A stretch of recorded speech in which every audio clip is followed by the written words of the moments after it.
Every December, my phone turns into a list of all the people I'm not. Everyone has a recap, the wins, the highlight reels, the "this year changed my life" posts. And I'm just scrolling. There's this quiet little ache in my chest as I watch people talk about their breakthroughs, their new habits, their "finally became the person I always knew I could be" moments. Meanwhile, I'm staring at my own blank notebook, thinking about all the versions of me I was supposed to be by now, and how many of them never made it past January. I know that story way too well. Most years, I start January like I'm signing a serious contract. Fresh notebook, clean page, the good pen. This time I'll drink more water. This time I'll wake up earlier. This time I'll finally get it together. The list looks impressive for about a week. Then life does what life always does. I get tired, someone gets sick, the weather turns, old patterns walk in like they still have a key, and slowly, things I swore were non-negotiable start getting quietly negotiated away. The notebook closes, the habit tracker stops halfway through, the app notifications get swiped away, and in my head, the story shifts back to these three familiar words. I never follow through. This year, my body kind of flinches at the idea of another big New Year, New Me list. It doesn't feel inspiring anymore. It feels heavy, like I'm standing in front of a judge trying to prove I'm worthy of a fresh start, if I just promise hard enough. But inside, there's this quieter voice that's tired of pretending I can flip my life like a switch, tired of making promises that my exhausted brain and overworked nervous system can actually keep. So instead of New Year, New Me, I find myself wanting something different. On the page I write, this year, I want to be in a kinder, more honest relationship with myself. Not a shinier, more impressive version of me, just a kinder, more honest relationship with the person I really am. Not a new me, just a less brutal one. So I start asking a different question. If I can't promise everything, what can I promise? What if, instead of trying to overhaul my entire life, I just pick a few directions to gently face toward?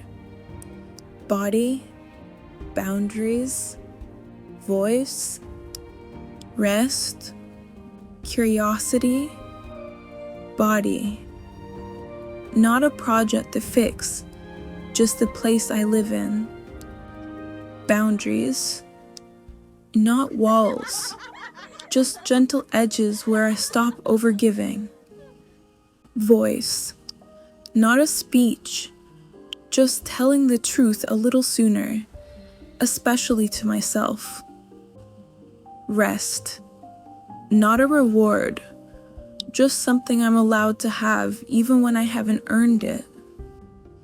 Curiosity, not a 5-year plan, just a willingness to ask, what would make this a tiny bit kinder? These aren't resolutions, at least not like I've ever made before. They're more like little signposts for the year, and somehow, that feels more possible. Still, big ideas are easy to write. They're harder to live at 7 a.m. on a Tuesday, so I pick one small thing. Every morning, before I touch my phone, I will take one small, deliberate breath and drink a glass of water. That's it. Not a 5 a.m. routine, not a perfect morning, just a breath, a sip, and then whatever the day has in store for me. It doesn't sound impressive. No one's giving out awards for remember to drink water and breathe once. But for me, it's not about the habit itself. It's about rebuilding something I've quietly stopped trusting. Myself. If I say I'll do this tiny thing, and I actually do it, day after day, maybe that's enough to start believing myself again. Day 1, I remember. It feels good. Small, grounded. Day 2, I remember. Day 3, I remember again. I even feel a little proud. There it is, the old story, loading like an app I didn't mean to open. You couldn't even keep a promise to breathe. Of course you couldn't. This is what always happens. For a moment, I believe it, but then another thought shows up. A little softer, a little less dramatic. I forgot. I remembered late. It still counts. So I stand up, I take that one slow breath anyway, and I drink my glass of water. Is it the perfect morning routine? No. But it's a small, quiet act of rebellion against the voice that says, if it isn't perfect, it doesn't matter. Over time, the promises stay small, but they start to ripple. Because if I know I'll need water in the morning, I start leaving a glass on my nightstand at night.